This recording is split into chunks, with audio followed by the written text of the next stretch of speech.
Number one. My name is Martin Mitchell. I'm from Bakersfield, California. My question, two-part question, is concerning debt.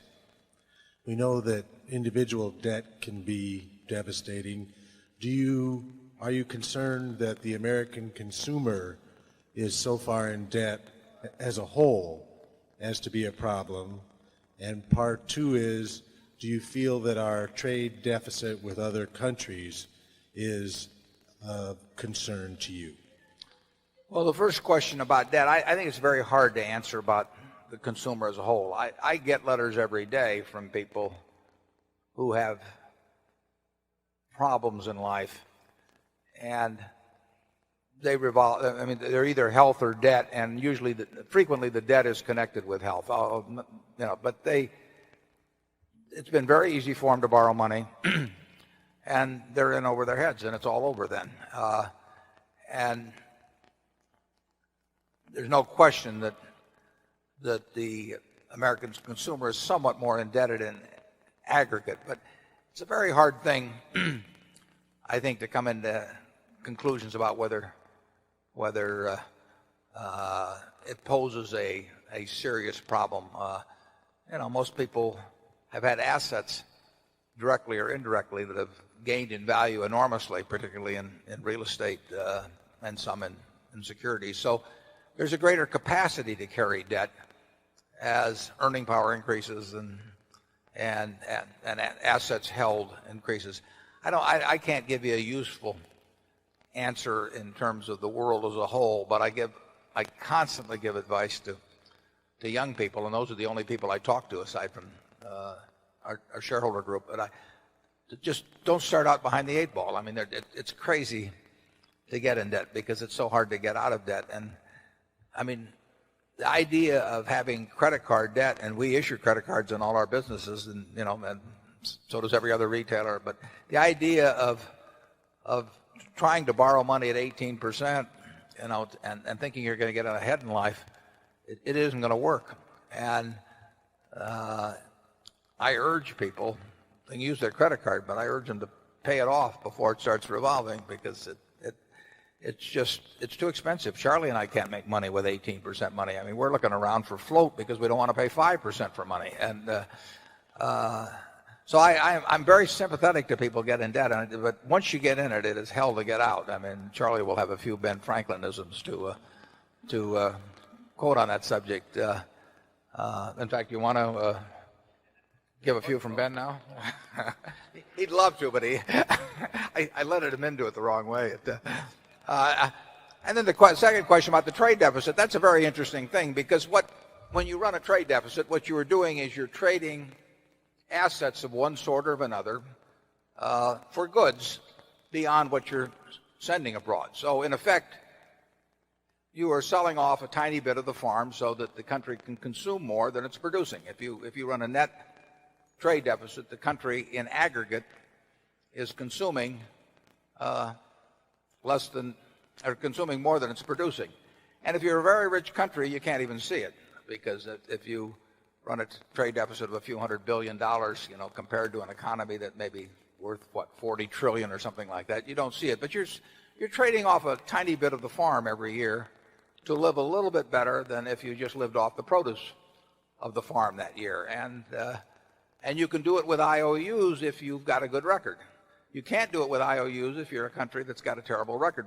So they have to denominate their debt in dollars, and of course, they don't have the ability to denominate a lot of dollars, and people don't want to accept a weak currency. So a weak country can't get away with doing that unless it's getting special type loans from agencies set up to do that.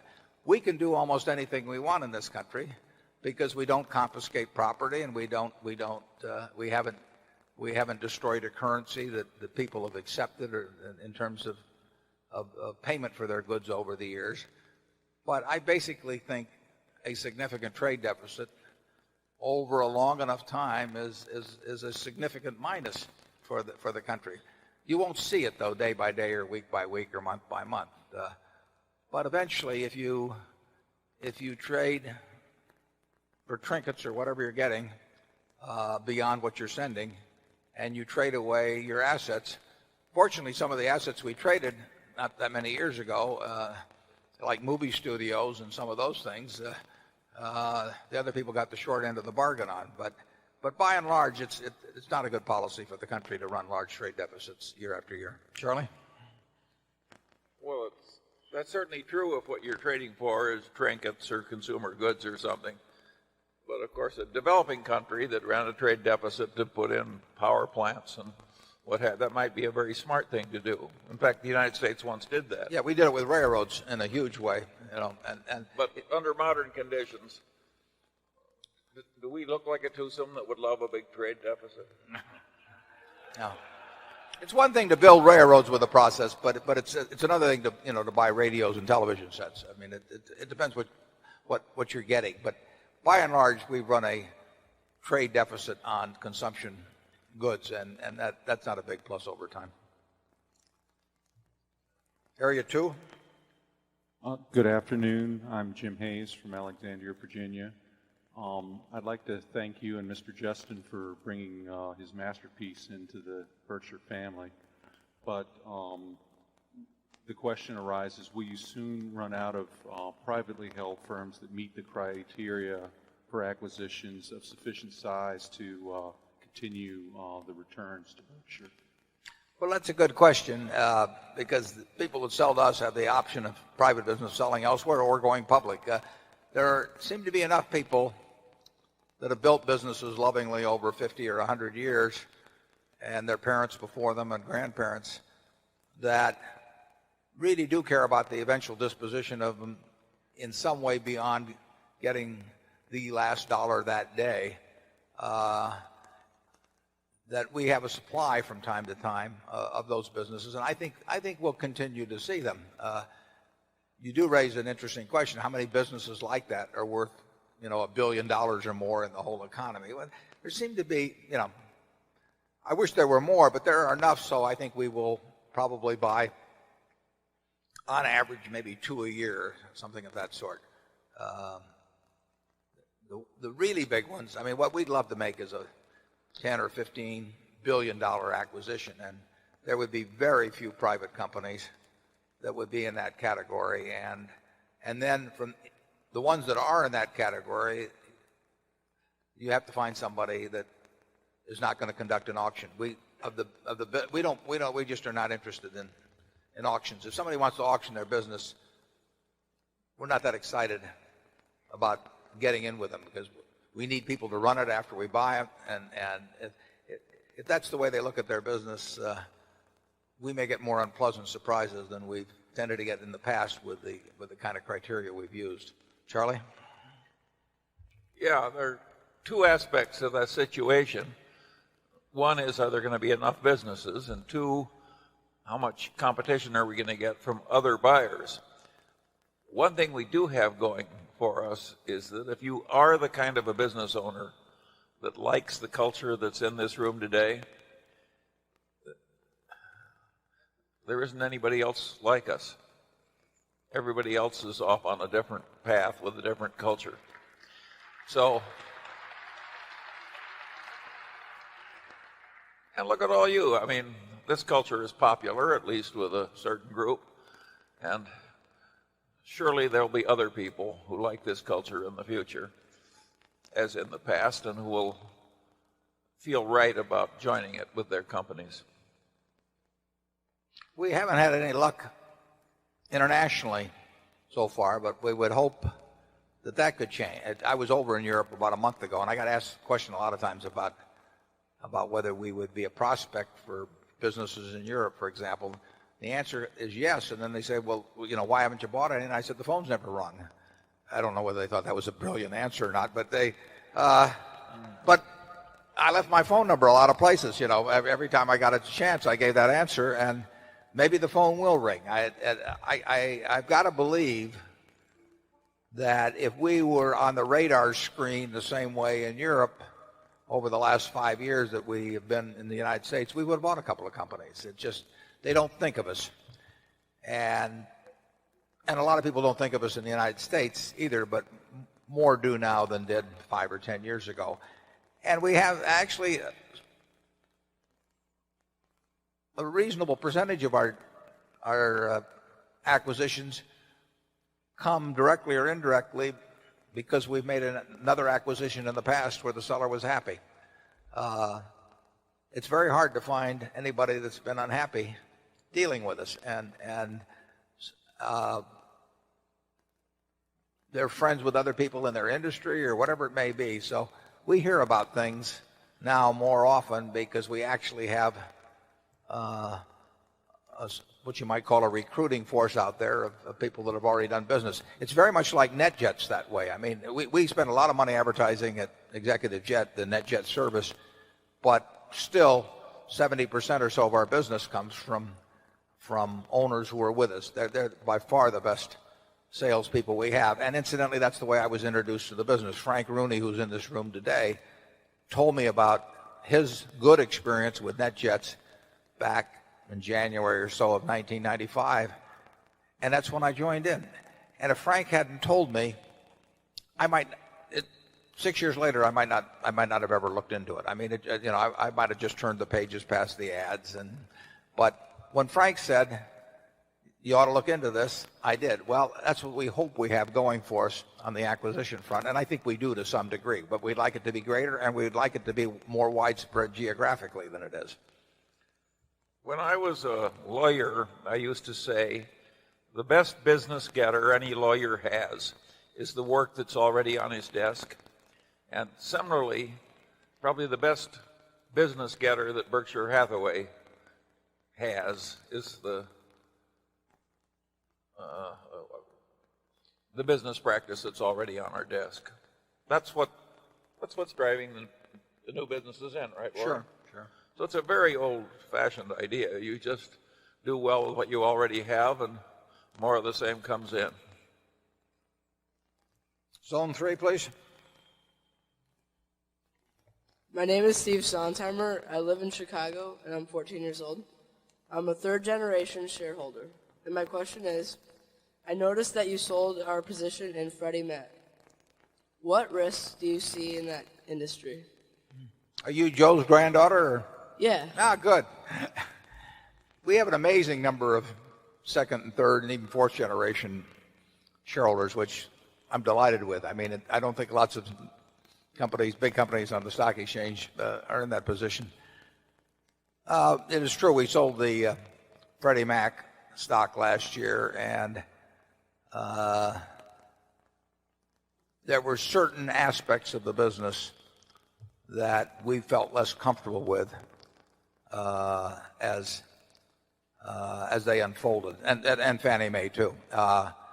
And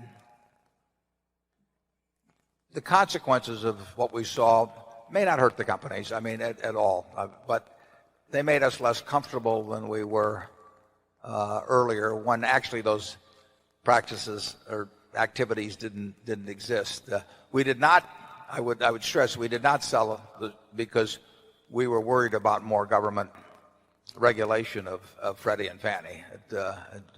If anything, just the opposite. So it was not. Wall Street occasionally will react negatively to the prospect of more government regulation, and the stocks will react sometimes short term for that reason. But that was not our reason. We felt the risk profile had changed somewhat. Charlie? Yeah, but that may be a peculiarity of ours.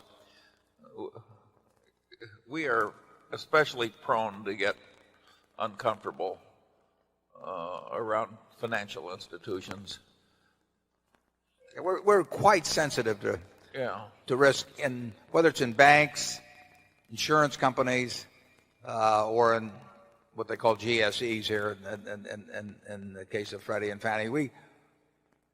We feel there's so much about a financial institution that you don't know by looking at just figures, that if anything bothers us a little bit, we're never sure whether it's an iceberg situation or not. And that doesn't mean it is an iceberg situation in the least at banks or insurance companies that we pass. But we have seen enough of what happens with financial institutions that push one way or another, that if we get some feeling that that's going on, we just figured we'll never see it until it's too late anyway. So we bid adieu without, and wish them the best, and without any implication that they're doing anything wrong. It's just that we can't be 100% sure of the fact they're doing things that we like. And when we get to that situation, it's different than buying into a company with a product or something, or a retail operation. You can spot troubles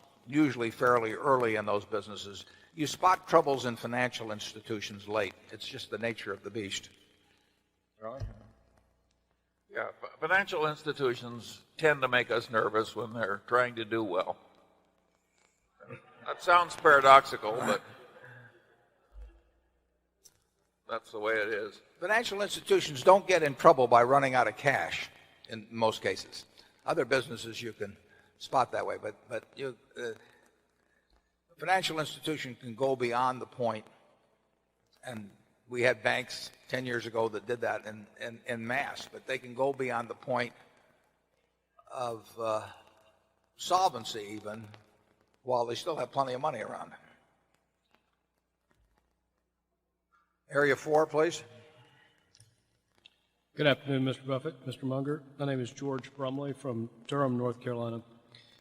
We often consider evaluating companies in the context of Michael Porter's model of position relative to competitors, customers, suppliers, substitute products. You state that much more simply when you say you seek for companies with the protection of wide and deep moats. To complete the valuation of a company, we all seek to choose the appropriate future cash flow coupons. A qualitative assessment of the protected competitive position is required to precisely forecast those future coupons. In your opinion, are the dynamic changes in the nature of competition, distribution systems, technology, and even changes in customers making it more difficult to accurately forecast those future cash flow coupons? Are good protected businesses going to be more rare going forward than they have been in the past? And if so, does that make the few that do exist more valuable? Well, you've really described the investment process well. I can't see from here, but which George are you? Are you are you Fred's brother-in-law, or are you one generation down?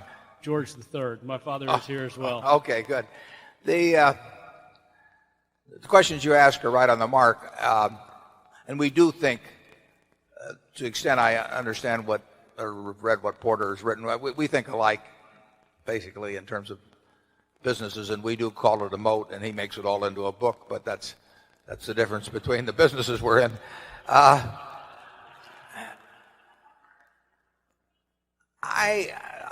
Charlie may have a different view on this. I don't think that the quantity or sustainability of moats in American business has changed that dramatically in 30 or 40 years. Now, you can say that Sears and General Motors and people like that thought there were some very wide moats around their businesses, and it turned out otherwise when, in the case of Sears, Walmart, for example, came along. But I think the businesses we think about, I think the moats that I see now seem as sustainable to me as the moats that I saw 30 years ago. But I think there are many businesses, industries, where it's very hard to evaluate moats. Those are the businesses of rapid change. And are there fewer businesses around where change is going to be relatively slow than previously? I don't think so, but maybe Charlie does. Charlie? No, I would argue that the old moats, some of them are getting filled in, and the new moats are harder to predict than some of the old moats. No, I would say it's getting harder. Well, there you have it.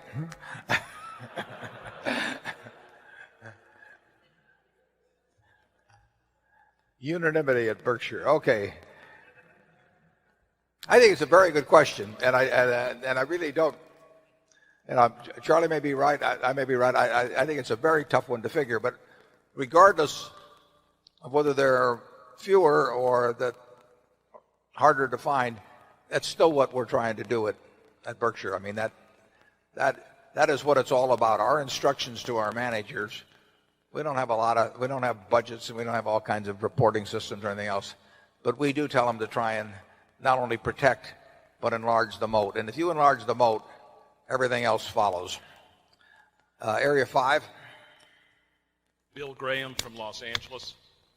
Warren, you've made it possible for outside shareholders to understand Berkshire's financial businesses, but there is one that seems, to me anyway, hard to understand, which is the financial products business, which I guess involves trading of derivatives. And given the same kind of concerns that you and Charlie voiced in relation to financial businesses, can you help us out on that and why you're comfortable with it? Well, I think you put your finger on it, Bill. It is a hard business to understand, and it's a hard business to understand if you own it, let alone read about it in somebody else's annual report. And I would guess that most people who own complicated or extensive derivatives businesses, I would say that most of the CEOs probably don't understand it. Now, how many of them stay awake at nights over that, I don't know.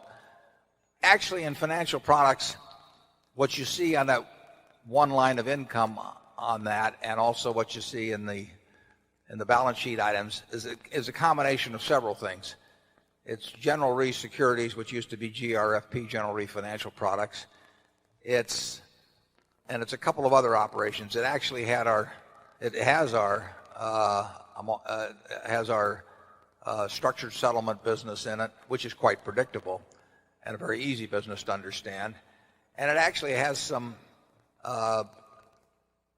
trading business that I do that falls in there. It's not our normal investment business, but it may involve what I think it tends to be fixed income related. It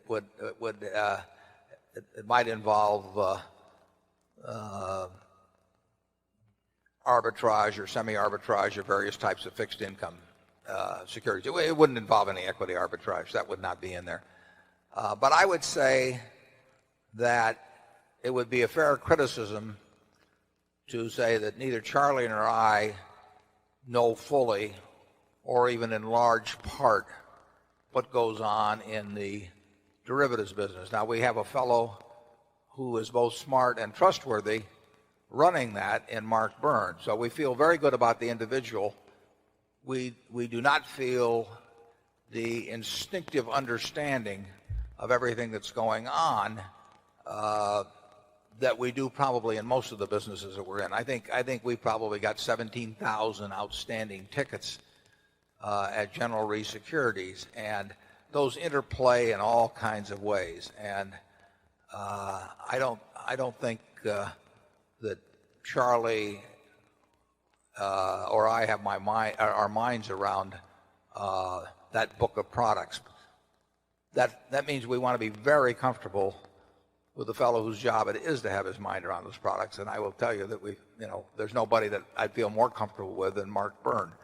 But it's not a natural type business for us. The other things in that area, and we made a fair amount of money in some things that aren't related to the derivative business last year. And those are under my direct control. So I feel okay about that. The structured settlement business is a minor profit area, but it's made us some money, and right now it's not attractive, but it could be again in the future. And there could be other financial type things we would stick in there. But if we stuck in anything, it would be something that I would be running. Charlie? Yeah, that mix includes what I would call oddball pastimes of Warren Buffett. Outside the ones that are publishable. Outside the common stock field. That I'm quite comfortable with, although I'm sure the results will be irregular. The rest of it, and I think we also have what might be called oddball personal ideas of Mark Byrne, and I'm quite comfortable with those. As you get away from that into what might be called more standardized derivative trading businesses, I think it's fair to say I like them less than most of the people do who are in them. Quite a bit less. Yeah. Yeah, we regard that area as potentially being dynamite. Because if you get a large group of people that in many cases in that business, although we've tried to go away from it ourselves, but in many cases in that business are getting paid based on front-ending potential profits, you can get, I mean, that's a dangerous situation to place 100 people in. You're going to find people who will crack under that in terms of what they will do. We had a case of it actually in the electric utility industry a year or two ago when Edison in California and through a subsidiary compensated people based on projecting the profitability of business they were putting on the books that day. That's Wall Street practice, and it was brought to the utility industry, and it produced, I'd say, predictable results. So it's dangerous to pay people to make deals where you won't know the outcome for 15 or 20 years and give them a lot of money up front for doing it. And that's fairly standard practice in the business. I mean, it was standard practice at Solomon when I was there, and as I say, people occasionally crack under that. It isn't exactly analogous, but it's worth reading Roger Lowenstein's book entitled When Genius Failed, because it touches on some of the problems we've described. Charlie and I are apprehensive about. Yeah, the derivatives business has the very significant problem that the accounting profession sold out. The accounting is improper.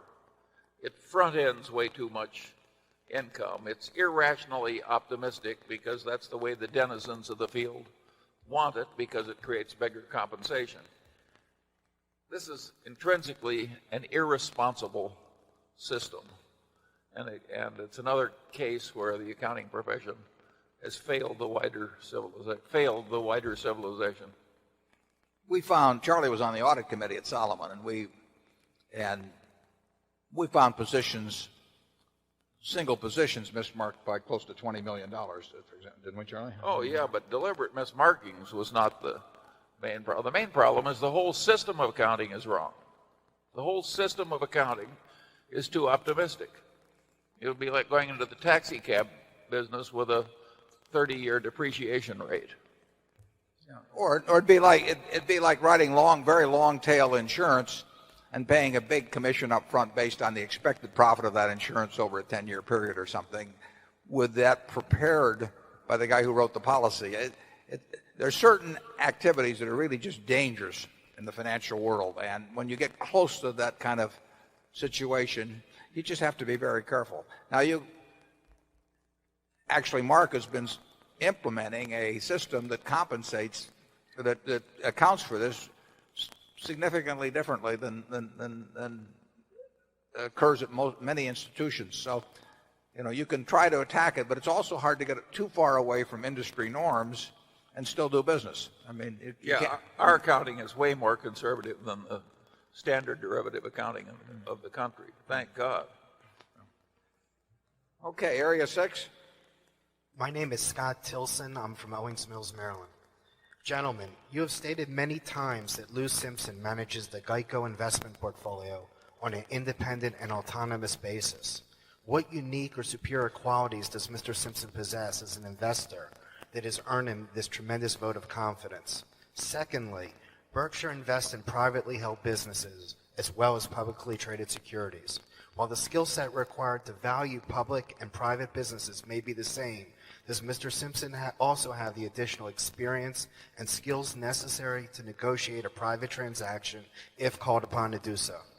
Yeah, I think he could, but I hope he doesn't get called on to very soon. Lou is smart and careful and high grade and experienced. So he does manage a couple $1 billion. autonomously. He will buy things I won't know about him until I either look at a monthly sheet or sometimes read it in the paper.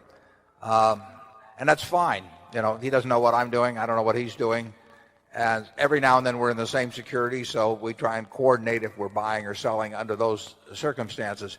And incidentally, you will occasionally read a headline or not a very big headline, but in the financial press that says Buffett buying XYZ. Well, sometimes it should say Simpson buying XYZ. The reports we file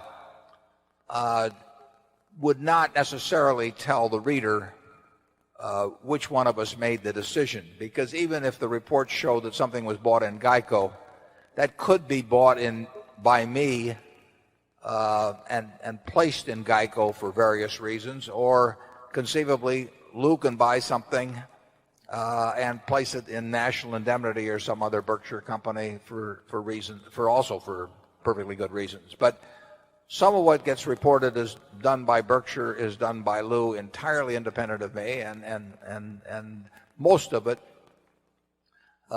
in terms of dollars, is done by me. But Lou's record is just as good as mine. So, and Lou would know how to evaluate businesses, whether private negotiations or public securities, but I'm in no hurry to turn it over. 7. Good afternoon. My name is Scott Croy. I'm from Chicago, Illinois. Mr. Buffett, could you please describe the situation, the extent, if any, of Berkshire Hathaway's investment in Finova Group earlier this year? Finova's back appears to be against the wall. Yeah, well, it's worse than against the wall or in Chapter 11. But that was all contemplated, obviously. Finova is the old Greyhound leasing company and grew to about $13 or $14 billion in assets. And then just about a year ago now ran into funding difficulties. And when you run a highly leveraged finance business and you run into funding difficulties, they compound on you very quickly. You know, confidence is a real coward. I mean, it runs when it sees trouble. And in a finance business, you're constantly faced with refinancing old obligations, and you have commercial paper out and all of that. So there's no honeymoon period when you get in trouble in the finance business. And we've even seen big ones in the past, like Chrysler Financial and all of that. I mean, it can strike anywhere when confidence disappears. And so that hit Finova about a year ago, and it became clear not that many months later that Finova would have to either be sold or reorganized. And I think there were attempts made to sell the company to other finance companies, and even a couple of little portions of the portfolio were sold, but they didn't make a sale. And when the bonds started selling down to prices that I thought were very attractive in the fall or whenever it was of last year, and by attractive I mean I thought that if they went into bankruptcy, that the assets were considerably greater in relationship to the liabilities than indicated by the market. We started buying bonds, and we publicly announced that we bought $1,428,000,000 face amount of bonds or bank debt. So we, out of $11 billion of aggregate debt at Finova, we own $1,428,000,000 face value, and we bought those at prices that looked attractive then and look attractive now. And it became clear, it was clear all along that they're either going to sell or go into bankruptcy, and it became clear that they weren't finding a buyer as time went by, and so it became very likely that they would declare bankruptcy sometime earlier this year. One of the reasons being is they didn't want to use the available cash to pay out the creditors whose money was coming due tomorrow, and thereby shortchange creditors whose claims were due at later dates. We thought perhaps somebody would come in with a plan of reorganization, and they got very close to where they were, in our view, they were going to default. And so we jointly with Leucadia in a joint venture called Berkshire put forth our own plan and made and arranged a transaction. But they are now in Chapter 11, and there will be plans presented to a plan or plans presented to the court in short order, and then the court will determine. Charlie may know more about exactly how bankruptcy works than I do, although I don't think he's had any personal experience with it. That a plan gets submitted to creditors for approval, and we will have a plan which has been outlined in the press and will be submitted to the court almost certainly within a week, and when you can read about it at that time. And then we will see whether anything else happens. I mean, it may be that somebody else comes in with a plan. It may be that our plan is approved. And if our plan is approved, it involves a significant additional investment so that an initial payment can be made to the present debt holders. And then we'll see what happens. We feel very good about Berkshire. We think Berkshire, we think the Leucadia part of Berkshire brings a lot to the party in terms of efficiently managing the assets that are there. I think it makes it, when somebody gets in, or an entity gets in bankruptcy, it makes a lot of difference how it's handled. I mean, there can be a lot of wastage of assets in bankruptcy, or there can be a reasonably efficient way of handling it. And we think that the Berkshire arrangement will maximize the value of the assets, and we think that's important. But we'll see what happens. I think our position is going to work out fine. Charlie? Yeah, I think it's a very interesting transaction. And you would hope there would be more of it. There will be. More, not more bankruptcy, but more cures of bankruptcy following this model. I think it's a very intelligent model and a very clean, simple, prompt way of cleaning up a corporate mess. And I hope the rest of the world feels about it the way I do, and that the judge and other people concerned will say, thank God, and we want this one to go through, and we want more like it to happen. That's what we tried to do in Solomon, incidentally. I mean, we tried to behave in a somewhat different way in terms of a corporate crisis than had been typical, and we hoped that if that got a good result, that might become a model that people might gravitate toward in future problems, because there will be future problems. And we are the largest creditor of Finova now, so we have more money on the line than anybody else, and we don't have an interest. Our interest is not primarily in getting fees or extending the bankruptcy or trying any of that sort of thing. We want to get the greatest realization of assets as possible, and the swing in that between doing it right and doing it wrong, could be measured in the billions. Area 8. Good afternoon. I'm Claudia Fenner from Long Island, New York, and I have two questions. The first is, as a big fan of the Gap, I'd like to know why at this time you feel that the Gap is undervalued. And the second question, if you could direct your answer to my husband. As a shareholder, would you agree that buying a large present at Borsheim's this afternoon is like taking money out of one pocket and putting it back in another?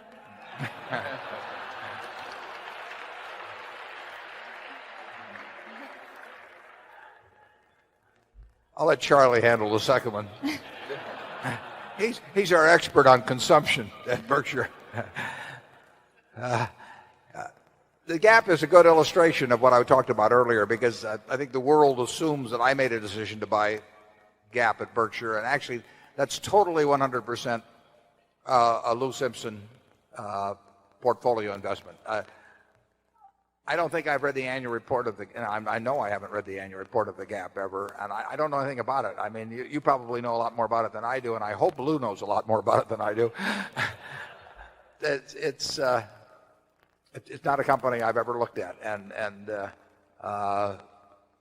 Lou operates, and he has people that help him. Lou operates in somewhat, he can look at smaller securities in terms of aggregate market caps than I can, because I'm investing $2 billion. He can work with $200 million positions or even $100 million positions sometimes. And I will do that occasionally just because I happen to bump into them in effect.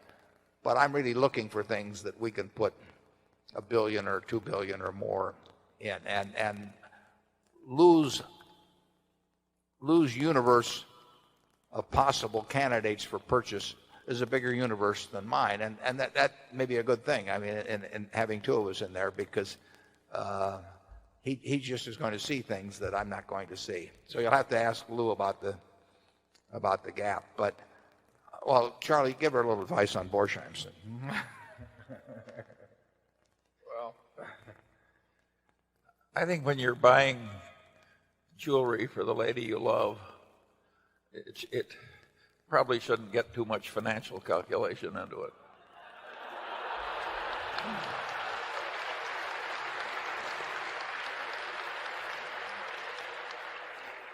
I will say this, and this is true, and you're talking to a guy who does not normally go down this path, but I would say this: I've never bought a piece of jewelry that I've regretted in terms of what has happened subsequently. So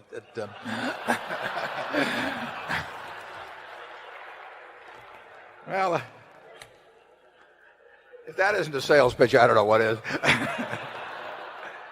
Zone 1. You're a tough act to follow. I'm Matt Richards. I'm from Parkton, Maryland. Last year at this meeting, a gentleman stood up and implored you, Mr. Buffett, to invest in some technology stocks to juice our returns. I would like to this year thank you for having not done that.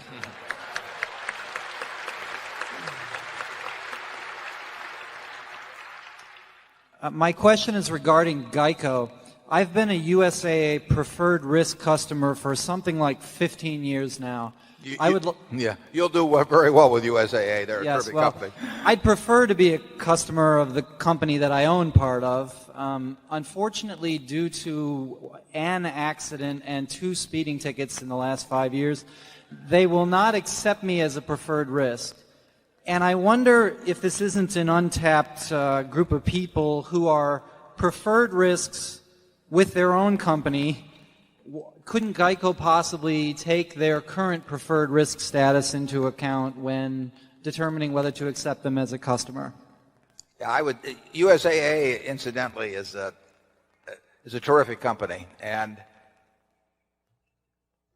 Leo Goodwin, who started Geico, which was then called Government Employees Insurance Company in 1936, Leo actually was a key employee of USAA, as was his wife, Lillian.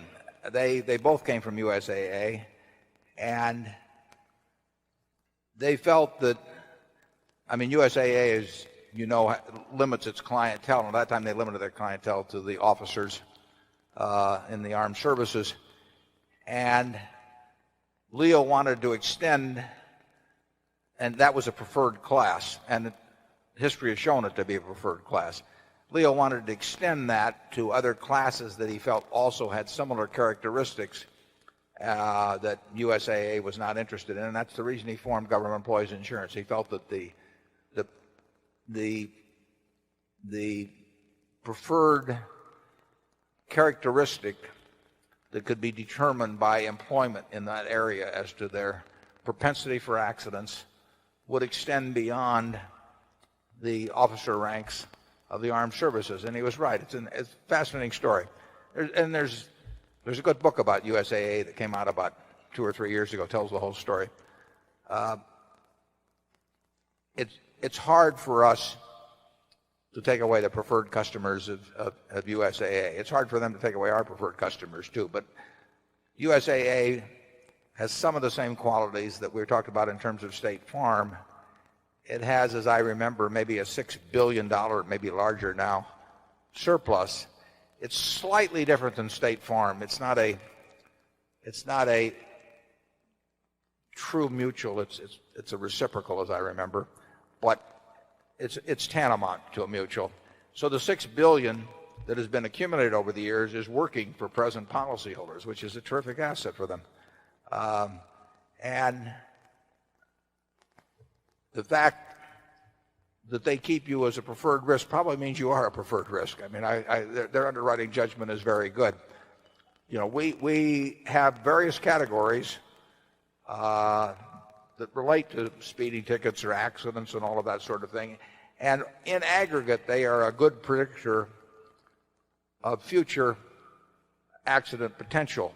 But it's only an aggregate. I mean, it's like saying, you know, because I'm 70 that I have an X% chance of dying, but it doesn't say what's going to happen to me specifically, but it does mean if you're insuring 100,000 70-year-olds, you better get this sort of price. We have these predictors too, and past driving history is an important predictor. But you've got this long history with USAA, and they, probably for very good reason on that total history, keep you in the preferred class, and we, based on criteria that are developed from looking at 5 million policyholders, we can't make the determination. We can't come out and actually observe you driving or anything of the sort. We have to look at the information that comes to us, which, if it says speeding tickets or accident, it does result in various scores being applied. So I really can't offer you a better deal. I'd like to. I have a feeling you'd be a good client. If USA ever gets mad at you, come over and see us. Area 2. I'm Bob Klein from Los Angeles. Wall Street often evaluates the riskiness of a particular security by the volatility of its quarterly or annual results, and likewise evaluates money managers by their volatility, measures their risk by volatility, I should say. And I know you guys don't agree with that approach. I wonder if you could give us some detail about how you come at the concept of risk, how you measure it, just in general, how you approach risk. Yeah, we regard volatility as a measure of risk to be nuts. And the reason it's used is because the people that are teaching want to talk about risk, and the truth is they don't know how to measure it in business. I mean, that would be part of our course on how to value a business, would also be how risky is the business. And we think about that in terms of every business we buy.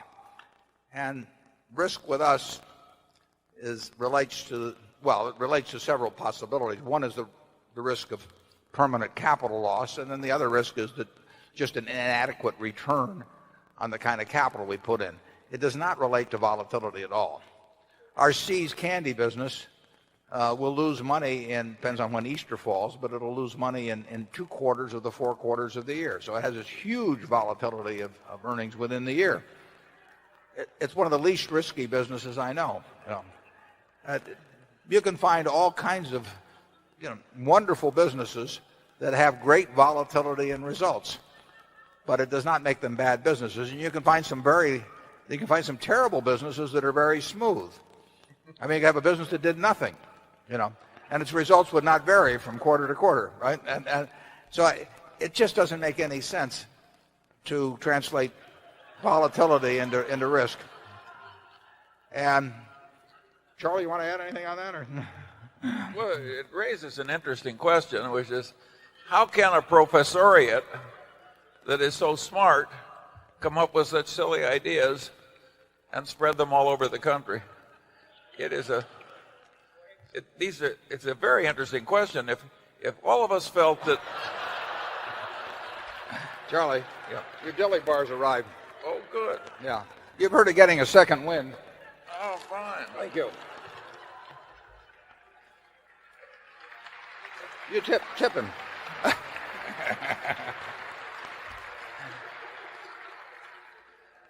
I didn't think our cracks were that funny. Right. But I've been waiting for this craziness to pass for several decades now. I do think it's getting dented some, but it's not passing.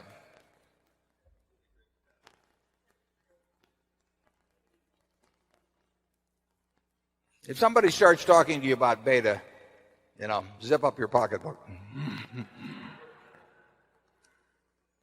Area 3. Brian Zhen from China. As a Coke addict myself, I'm excited to report to you, our worldwide promoter-in-chief, that the Cokes in Beijing taste just as wonderful as in Omaha. As an ex-Zen monk, today I feel like visiting the Buddha of the financial world. We have an investment club with a name that ends in .com, believe it or not, which tells you that the frenzy.com friends even seduced Zen monks when we tried to follow you. We find that Mrs. Susan Buffett used to send Zen Buddhism books to her sorority sisters. That's probably why she always has a peaceful smile due to her low expectation of life, which according to Buddha is full of sufferings. But Mr. Munger would tell me that Susan's smile is because you, as the husband, exceeded her low expectations. That's right. Yeah. And her father's even lower expectations. Right. Anyway, my question is, did Susan also send those Zen books to your office or your bedroom? And if you have read those books, what are the key ideas that contributed to your investment Tao, which even made sense to secluded, narrow-minded Zen monks like me? Thanks for the financial enlightenments you've given us today. Thank you. I sent those books on to Charlie, so I'll let him answer. Actually, I tend to be a follower of Confucius. And I think this room is full of Confucian values. If the first law of Confucianism is filial piety, particularly toward elderly males, you can see why I like that system. Area 4.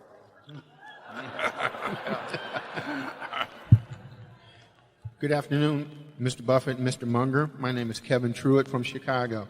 I have 3 questions for you. Mr. Munger, at last year's shareholder meeting, you stated that you didn't feel that the concept of the cost of capital made true economic sense. Would you explain why you felt this way and what you would do to replace it with anything? My second question is to Mr. Buffett. You've stated the importance of an occasional big idea. How were you able to, in fact, tell when you had a big idea? And my third question, Mr. Buffett, you have talked about the importance of the franchise and sustainable competitive advantage. Companies like Kellogg and Campbell Soup are companies that most people would have said had those qualities. However, over time, those qualities were lost as a result of a change in consumer taste. What gives you confidence that the same things won't happen to Coke or Gillette? Charlie? Well, cost of capital. Cost of capital first. Obviously, considerations of cost are important in business. And obviously, opportunity costs, which is a doctrine of economics, really a doctrine of lifesmanship, are also very important.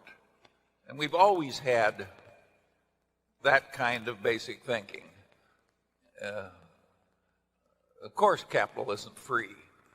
And of course,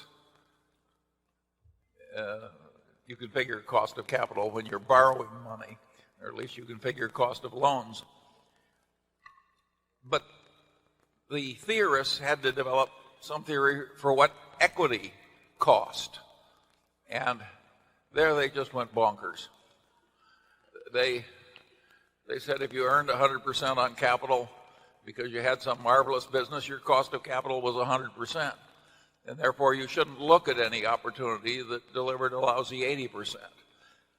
That is the kind of thinking which came out of the capital assets pricing models and so forth that I've always considered inanity. What is Berkshire's cost of capital? We have this damn capital. It just keeps multiplying and multiplying.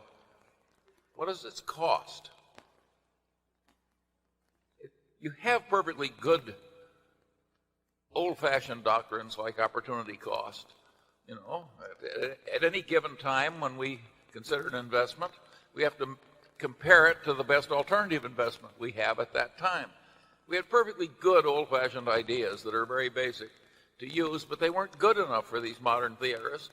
So they invented all this ridiculous mathematics, which concluded that the companies that made the most money had the highest costs of capital.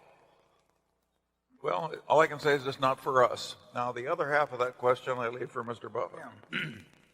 Yeah, what you find, of course, is that the cost of capital is about 0.25% below the return promised by any deal that the CEO wants to do. Very simple.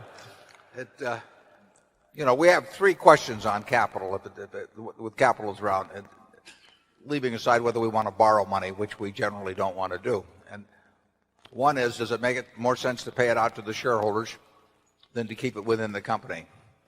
The sub-question on that is, if we pay it out, is it better off to do it by repurchases or by a dividend? The test for whether we pay it out in dividends is, can we create more than $1 of value within the company with that dollar than paying it out? And you never know the answer to that, but so far the answer, is judged by results, is yes, we can. And we think that prospectively we can, but that's a hope on our part, and it's justified to some extent by past history, but it's not a certainty. Once we've crossed that threshold, then do we repurchase stock? Well, obviously, if you can buy your stock at a significant discount from conservatively calculated intrinsic value, and you can buy it in reasonable quantity, that's a use for capital. Beyond that, then the question becomes, if you have the capital, you think you can create more than $1, how do you create the most with the least risk? And that gets to business risk. It doesn't get to any calculation of the volatility. I don't know the risk in See's Candy is measured by its stock volatility, because the stock hasn't been outstanding since 1972. Does that mean I can't determine how risky a business See's is because we don't have a daily quote on it? No, I can determine it by looking at the business and the competitive environment in which it operates and so on. So once we cross the threshold of deciding that we can deploy capital so as to create more than $1 of present value for every dollar retained, then it's just a question of doing the most intelligent thing that you can find.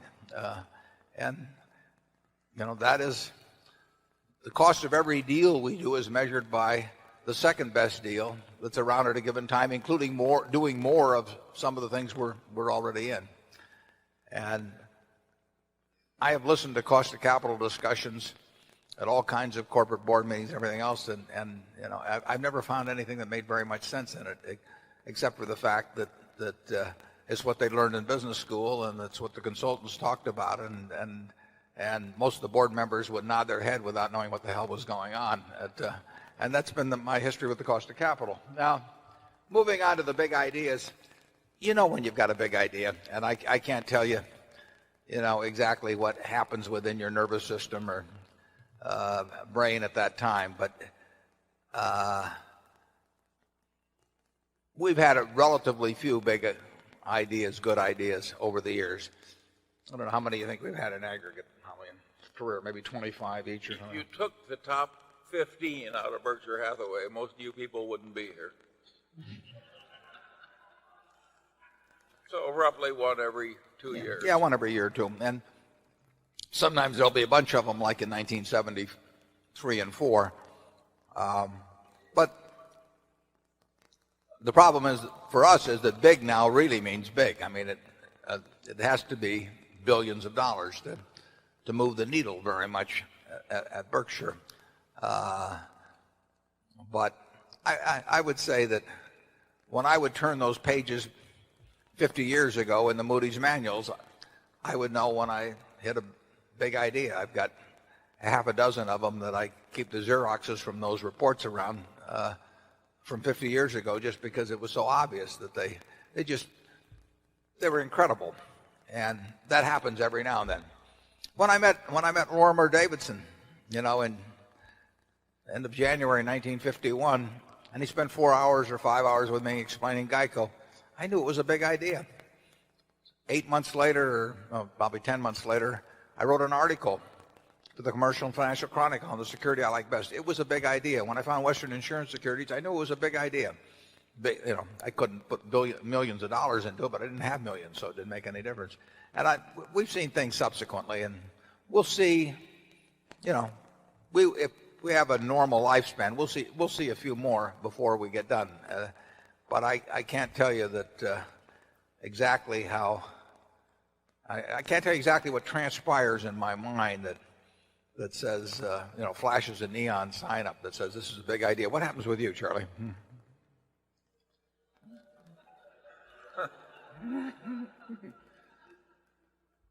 Actually, I have a real system. My idea of a truly big idea is one I get and I call Charlie and he only says no, rather than that's the worst idea I've ever heard of. But if he just says no, it's a hell of an idea.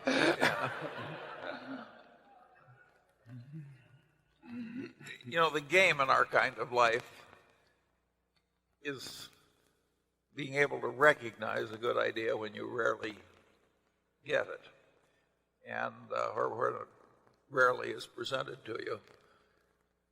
And I think that's something you have to prepare for over a long period. What is the old saying? That opportunity comes to the prepared mind. And I don't think you can teach people in 2 minutes how to have a prepared mind. But that's the game. Things we learned 40 years ago, though, will help in recognize the next big idea. And on opportunity cost, going back to that, the current freshman economics text, which is sweeping the country, has right in practically the first page, and it says all intelligent people should think primarily in terms of opportunity cost. And that's obviously correct. But it's very hard to teach business based on opportunity cost. It's much easier to teach the capital assets pricing model, where you can just punch in numbers and outcome numbers. And therefore, people teach what is easy to teach instead of what is correct to teach. It reminds me of Einstein's famous saying. He says, everything should be made as simple as possible, but no more simple. Write that down. You asked an interesting question about franchises, too, and mentioned Campbell's Soup and Kellogg. And I am no expert on that, but I would say that just based on my general observation over the years is that the problems there came from two different things. I think that the problems with cereal, ready-to-eat cereal, were not so much changes in taste or consumption patterns, but I think they made it just push their pricing too far to the point that they lost market share without having the moat that they thought they had, as opposed to the General Mills cereals and the General Food cereals and all of that sort of thing. I mean, if your pricing really gets out of whack and people regard Wheaties or Grape Nuts in the same category as they regard Kellogg's Corn Flakes, you're going to lose share. And once you start losing share, it's hard to get back. Problems with soup, I think, relate more to lifestyle. I think that it's become a little less. It fits in a little less well with current lifestyles maybe than 40 years ago. Soft drinks, the consumption of soft drinks, I don't have the figures here, but I would wager that in 110 years, the per capita soft drinks has gone up virtually every year throughout that history. I mean, it's now close to 30% of U.S. consumption of liquids. So if the average American has about 64 ounces of liquids a day, you're talking about, say, 18 ounces of that being soft drinks, and 43% of that 18 or almost 8 ounces a day being Coca-Cola products. In other words, 1/8 of all the liquid man, woman, and child in the United States take in comes from Coca-Cola products. But that has gone up virtually, well, throughout the world, it's gone up on a per capita basis, almost since soft drinks were discovered. That people, I would say that trend is almost impossible to reverse on a worldwide basis. I mean, there's so much potential in countries where per capita consumption is like, I think it's maybe 8 per capita, which is 8-ounce servings. They talk in terms of 64 ounces a year. So you have 1/50th of the consumption per capita on Coke products in some important countries that you have here. I just don't see it as being. Now you can push pricing too far. I mean, there comes a point. Depends on the country in which you're doing it, and depends even on areas within the country in which you do it. But if you establish too wide a differential between Coke and a private label product, you will change consumption patterns somewhat. Not huge, but enough so that you don't want to do it. But I don't think you'll see. It's interesting. Coffee's gone down every year. People talk about Starbucks and all that, but if you look at coffee consumption in this country, if you look at milk consumption in the country, per capita it just goes down, down, down, down, year after year after year after year. And I think it's pretty clear what people like to drink once they get used to it. And with the price, is when I was born in 1930, a 6.5-ounce Coke cost a nickel, and you put a 2-cent deposit on the bottle. But forget about that. Just take the nickel. Now you buy a 12-ounce can or a larger product, and you're paying, as if you buy it on the weekends at the supermarket specials or something, you're paying maybe a little more than twice per ounce what you were paying in 1930, 70 years ago. And compare that to the price behavior of almost any product that you can find except raw commodities, but compare it to cars, housing, anything. And there's been very, very little price inflation in it. And I think that's contributed, of course, to the growth in per capitas over time. Charlie, how about cereals and soup? Well, I think those are examples where the moats got less hostile for the competitors. Part of the trouble was the buying power got more concentrated and tougher. I mean, the big grocery chains now have a lot of clout, and then you add the Walmarts and the Costcos and the Sam's, and it's a different world faced by the Kellogg's than the one they had 30 or 40 years ago. Yeah, there will be a battle always between brands and retailers, because the retailer would like his name to be the brand. And to the extent that people trust Costco or Walmart more than or as much as they trust the brand, then the value of having the brand moves over to the retailer from the product itself. And that's gone on for a long, long time. The first cases I know about in any real quantity were back with A&P in the 30s. And A&P, I believe, was the largest food retailer in this country, and they were also a big promoter of private labels. Ann Page, I think, was a big private label with them, for example. And they felt they could convince the consumer in the 30s that their brand meant more than having Del Monte on it or Campbell's or whatever it might be in the different categories. And people thought they were going to win that war for a while, and who knows? I mean, I don't know all the variables that went into the A&P's decline, but it was dramatic. I mean, it was a great American success story for a while, and then it was a great American failure. Charlie? The muscle power of the Sam's Clubs and the Costco's has gotten very extreme. A little earlier this morning when I was autographing books, a very good-looking woman came up to me and said she wanted to thank me. And I said, for what? And she said, you told me to buy this pantyhose I'm wearing from Costco.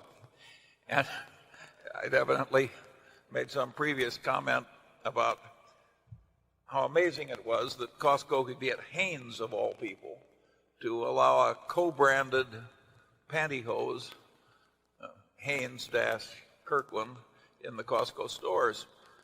That wouldn't have happened 20 years ago. She must have been pretty desperate if she was consulting with you on where to buy pantyhose, Shirley.